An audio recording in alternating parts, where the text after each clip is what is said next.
Hi, my name is Dr. Christine Harrington, and I'm delighted to talk to you today about how faculty can promote academic integrity. So basically, we're going to focus on the faculty role in helping students be academically honest. So first, let's take a moment to define academic integrity. Individuals who uphold academic integrity are honest and responsible when they're engaged in academic activities. This results in the creation of academic products that extend beyond prior contributions while giving proper credit to those whose ideas shaped or influenced the current work. Now, many of you probably are not surprised, unfortunately, by these alarming statistics. You can see here from this pie chart and this quote that more than 2/3 of college students have acknowledged engaging in some type of academic dishonest action previously. So this is kind of a widespread problem. And it really happens across the years. It seems to be that students who cheat in the K-12 environment are more likely to cheat in college, and those who cheat in college are more likely to cheat in graduate school and beyond. So it is very much a issue where once you start to engage in these behaviors, it does continue, or at least it's more likely to continue. It also is an international problem. So these researchers below, Bernardi et al., have really emphasized how this is not just unique to one country, but it's really happening in many different cultural situations. So let's take a moment to look at and explore the issue of who is cheating. Well, there are higher levels of cheating across lots of different individual factors. Let's start off with folks who have lower levels of religious beliefs and higher levels of entitlement, so they're more likely to cheat. Younger students are also more likely to cheat, and students who are more involved in clubs, especially fraternity, sorority type clubs and athletics, or if they're caring for children or parents. So they might just kind of be stretched a little bit thinner, and that can certainly be a part of the reason for the cheating.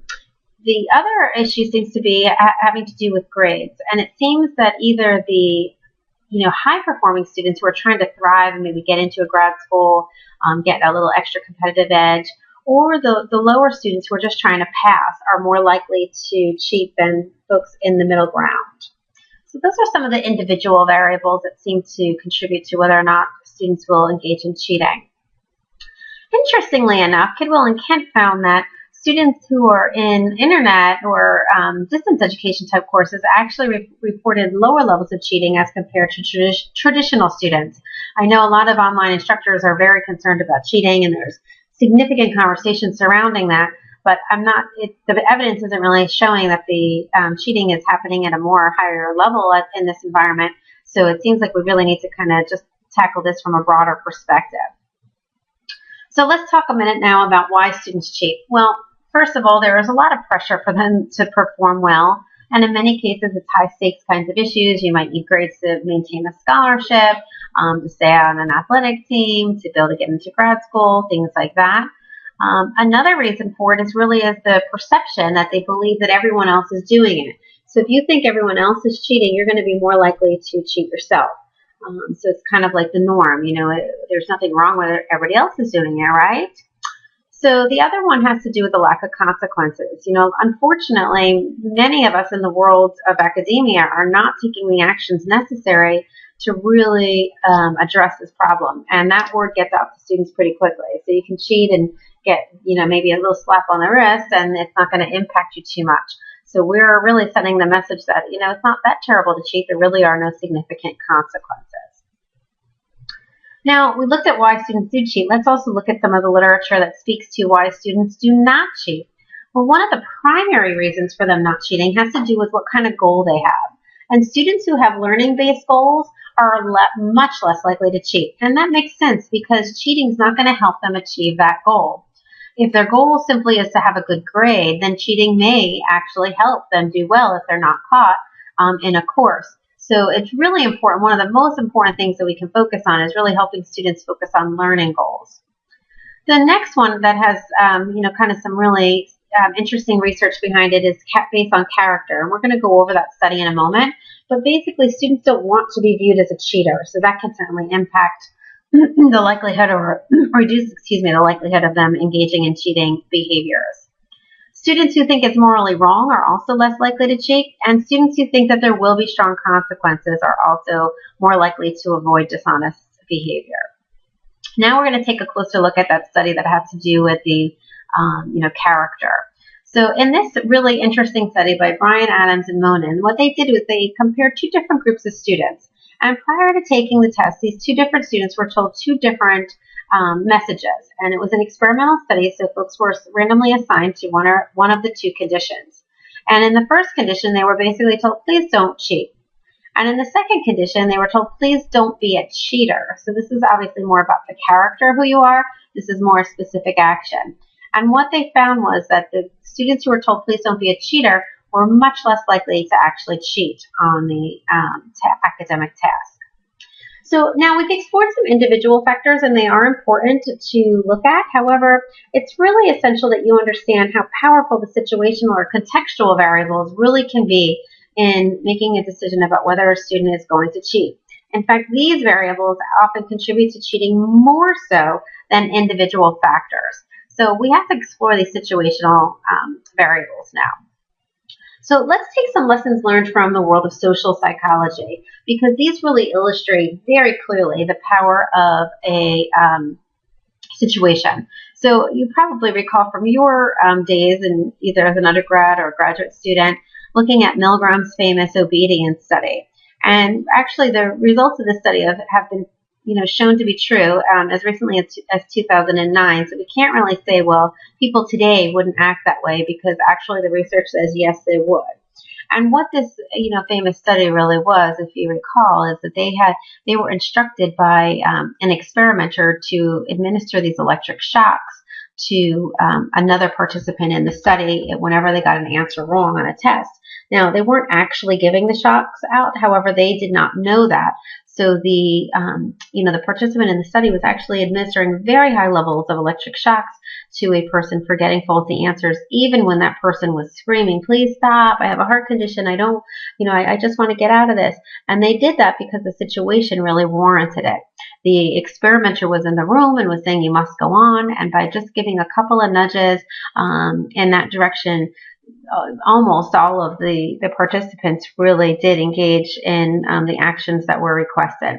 So this is something that obviously is not an ethical study. We really have to be very cautious about the way in which we would do that research today, but it really does speak to the fact of how valuable this kind of literature is, because it speaks to the power of the situation. And people who are, good, well-intentioned, nice human beings end up doing things that are not consistent with their view of who they are when placed in a situation that kind of dictates that.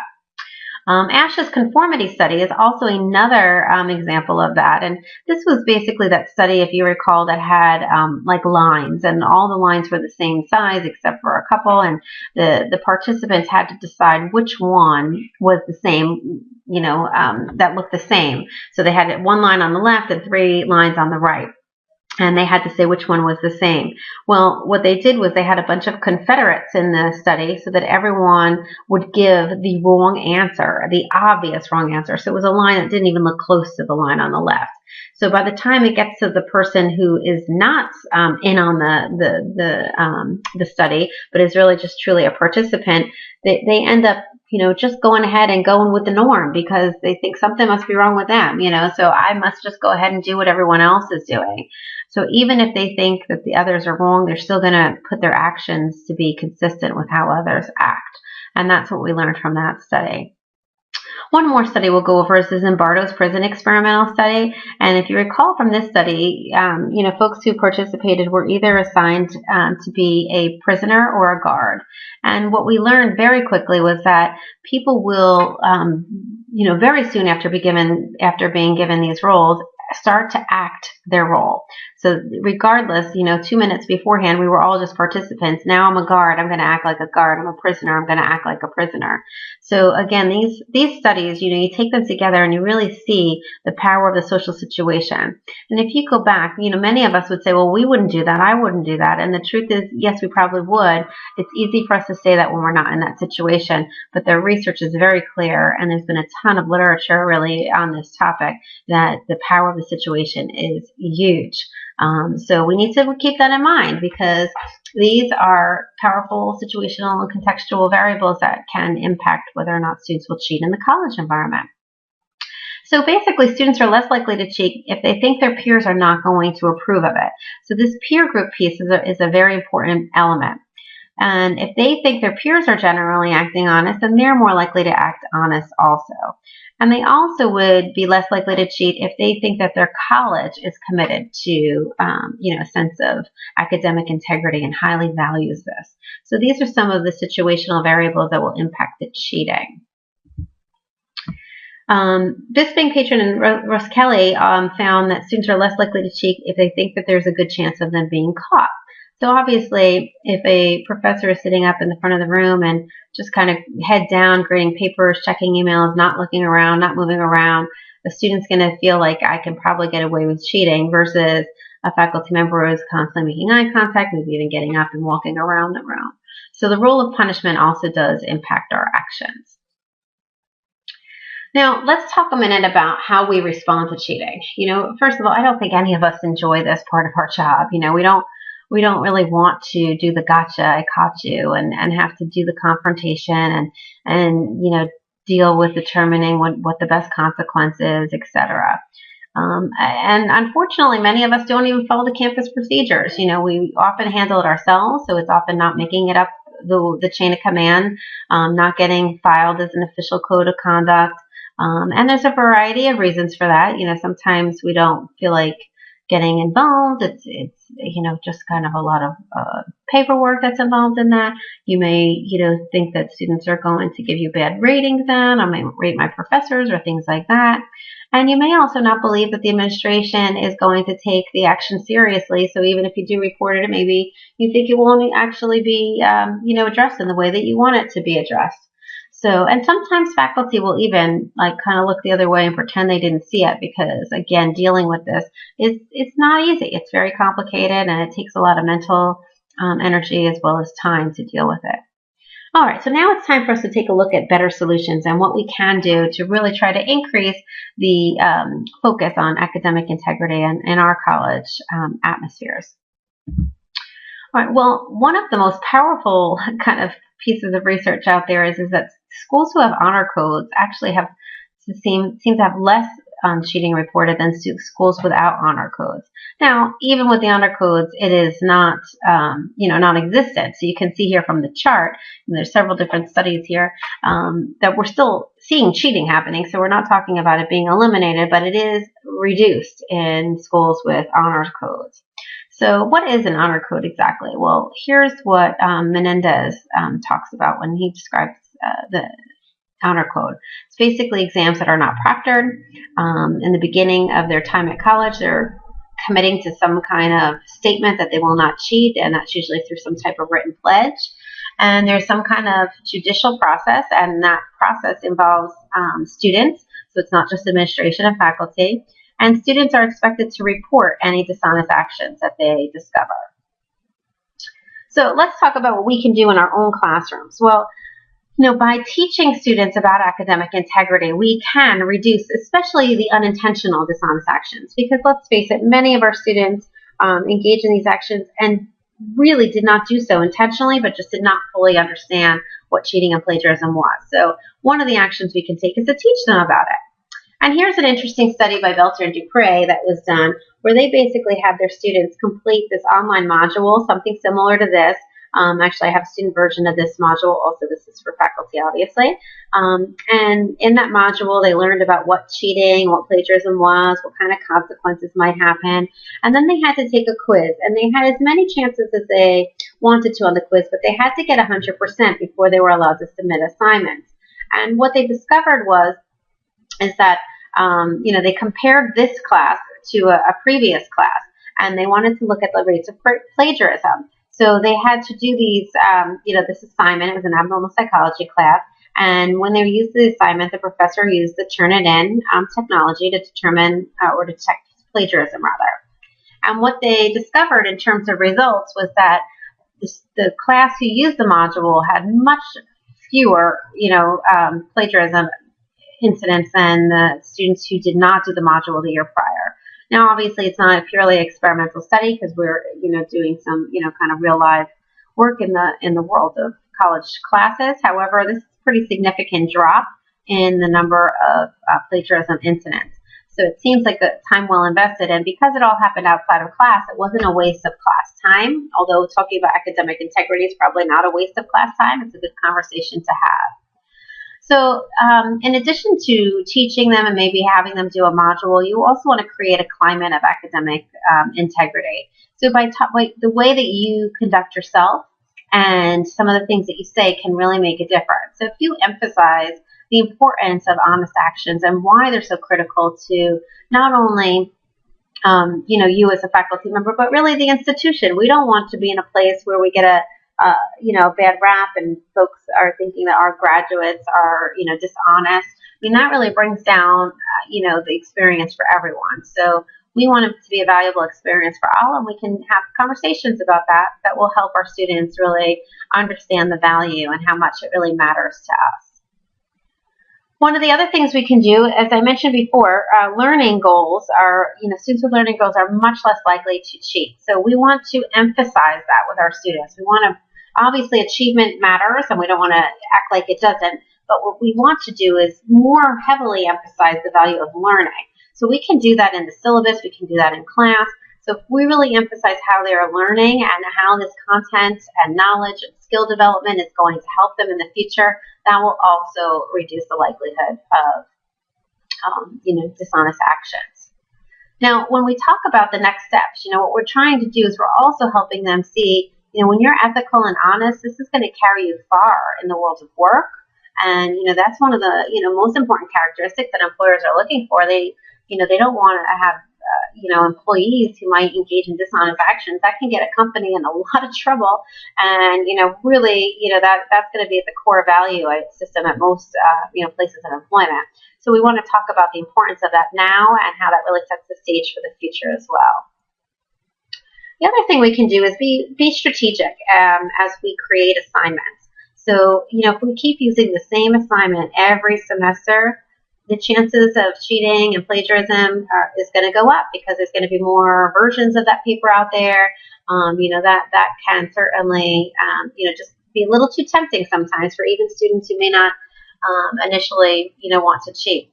The other thing is we might want to provide the paper topics so that way they can't just go and pick one that's available on one of those, websites that, kind of write papers for you, etc.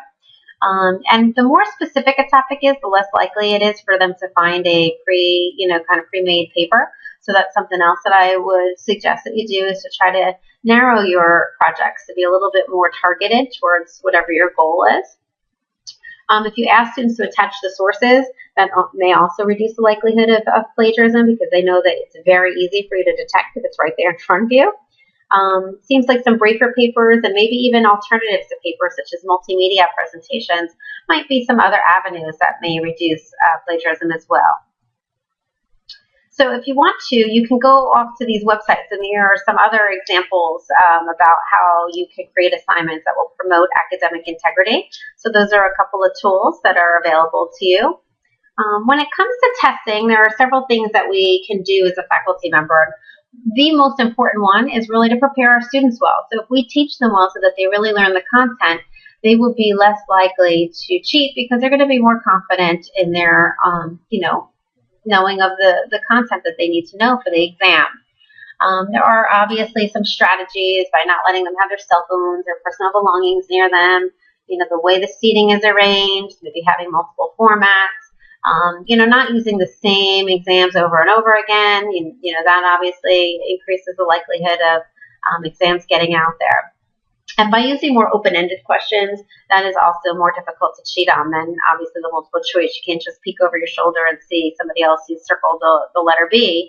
You have to actually, have the content to really describe the answer well. I think it's important for us to recognize that tests are not the only way to assess, and sometimes there's an over-reliance on tests, and it seems like tests probably have a higher incidence of cheating than maybe perhaps other kinds of assignments and projects. So that's kind of important to do as well. Avoiding the high-stakes tests is another strategy because the higher the stakes, the more the likelihood of cheating is. When you know you have to do well on this, or you may not pass the class, or you may lose your A, you've been working hard all semester, and now this final can be a make it or break it for you. Again, even students who are well-intentioned may feel very, very tempted to cheat because they, have this goal in mind, and it may be a grade-related goal. This study by Xu and colleagues had demonstrated that if you actually have them sign their name at the top, it reduces the cheating also. And again, before you give out the test, just remind them how important academic integrity is. You don't need to give them a 20-minute lesson on it, but just a statement or two about it can also just keep them on track. Now, in the online world, we certainly want to also promote the academic integrity. And again, I think it's a good idea to not have a high stakes assessment. You want to have several low to moderate stakes, so maybe you use a lot more quizzing versus, heftier tests. And you may want to think about other assessment options as well. Decide what kind of parameters you want to set up. Many of the online testing situations allow you to put time limits, allow you to randomize the questions or the answers, all those kinds of variables that can kind of reduce the likelihood or reduce the temptation of students cheating on tests. And some faculty like to have them come in person to take the test where it's proctored, and that certainly is an option as well at many schools, not all, depending on how far away students are, but sometimes there's other testing locations that they can go to locally to have a proctored exam experience. Now, in terms of consequences, we do have to take action. If we see dishonest actions, it's our obligation as a faculty member to take action and to address those concerns. So we can't just kind of look the other way. That's not really appropriate, and it depends on the nature of the, dishonest action, I guess, in terms of the nature of the consequence. But we should be talking to our colleagues, our chairpersons, our deans, perhaps, about this. And, in many cases, we'll need to also file code of conduct charges so that there's official notification on file. So here's a list of references that you may find helpful. They're the ones that I've been talking about throughout the presentation. I hope that you found this tutorial to be useful to you as you think about ways to promote academic integrity in your classroom. Thanks.